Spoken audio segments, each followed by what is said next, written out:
Hello friends, welcome to our channel Chotpote kitchen with blog. কেমন আছেন সবাই? আমার ইউটিউব পরিবারের সকল বন্ধুদের আমার পরিবারে আমন্ত্রণ জানিয়ে আজকে আমি রেসিপি শুরু করছি। আজ আমি বানাবো পাপায়া মাটন কারি। চলুন তাহলে রেসিপিটা আমরা শুরু করি। তার জন্য আমি নিয়ে নিয়েছি পেঁপে আর নিয়েছি মাটনটা আমি পরিষ্কার করে ধুয়ে লবণ আর হলুদ দিয়ে মেখে রেখেছিলাম। এবার আমি এর মধ্যে দিয়ে দিচ্ছি লঙ্কার গুঁড়ো, দিয়ে নেব হলুদের গুঁড়ো। আমি এখানে নর্মাল লাল লঙ্কার গুঁড়ো ব্যবহার করছি, আপনারা চাইলে কাশ্মীরি লঙ্কার গুঁড়ো ব্যবহার করতে পারেন। এবার দিয়ে নিচ্ছি 1 চামচ পরিমাণ গরম মশলার গুঁড়ো, আর দিয়ে নিচ্ছি 3 চামচ পরিমাণ আদা রসুনের পেস্ট। এবার এই সব কিছু আমি হাত দিয়ে ভালো করে মেখে নেব। দেখুন আমার এগুলো মাখা হয়ে গেছে। এবার আমি গ্যাস অন করে প্রেসার কুকারটা বসিয়ে নেব। আমি প্রেসার কুকার বসিয়ে দিয়ে নিয়েছি তেল। এবার দিয়ে নিচ্ছি তেজপাতা আর শুকনো লঙ্কা ফোড়ন, আর দিচ্ছি গরম মশলা।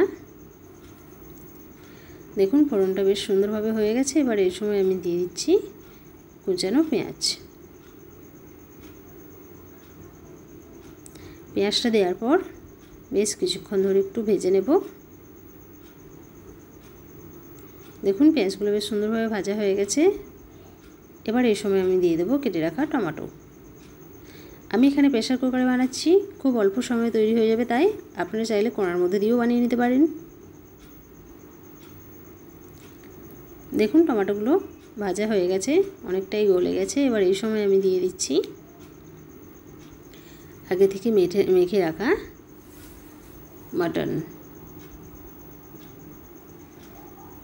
মাটনটা দেওয়ার পর এবার পেঁয়াজের সাথে বেশ ভালো করে কিছুক্ষণ কষিয়ে নেব।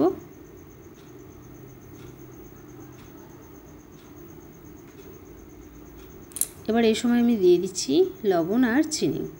লবণটা সেই বুঝে দিতে হবে, আমরা আগেই লবণটা দিয়ে মাটনটা মেখে রেখেছিলাম। এবার এই সব কিছু আবার মিশিয়ে নেব।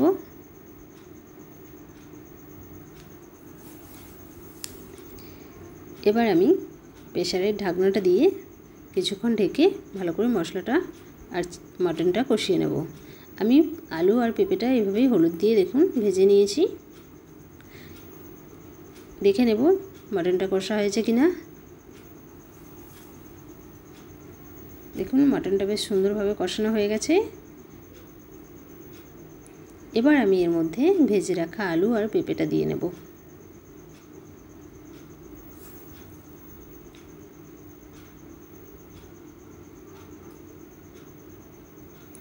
আলুটা দেওয়ার পর আবারও সব কিছু একটু মিশিয়ে নেব। দারুণ স্বাস্থ্যকর এবং কম মশলাযুক্ত রেসিপি, আপনারা অবশ্যই বাড়িতে ট্রাই করবেন আর কমেন্টে জানাতে ভুলবেন না রেসিপি কেমন হয়েছে। আপনারা কমেন্টে জানালে তবেই আমি উৎসাহ পাবো নতুন নতুন রেসিপি তৈরি করার।